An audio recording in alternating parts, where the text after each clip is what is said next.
வரலட்சுமி பூஜை வர்றதுக்கு இன்னும் 2 நாள் தான் இருக்கு. எனக்கு வந்து பிளவுஸ் தைக்கலாம் அப்படின்னு சொல்லிட்டு நானும் ஒரு வாரமா தைக்கிறேன்.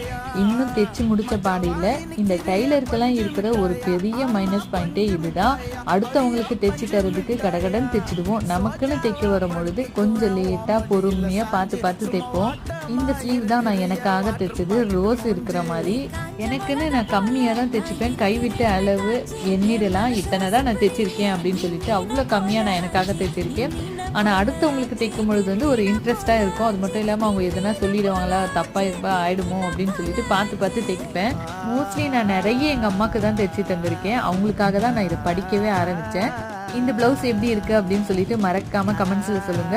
இன்னும் பாத்தீங்கன்னா என்னோட தங்கச்சிக்கும் என்னோட அக்காக்கும் இப்போ நான் சேர்த்து தைச்சிட்டு இருக்கேன். அவங்களுக்குலாம் எப்படி இருக்கு டிசைன் அப்படின்னு சொல்லிட்டு வரலட்சுமி பூஜை எப்ப பாருங்க. இந்த வீடியோ உங்களுக்கு பிடிச்சிருந்ததுன்னா நம்ம சேனலை சப்ஸ்கிரைப் பண்ணுங்க. பாய், நெக்ஸ்ட் வீடியோல பார்க்கலாம்.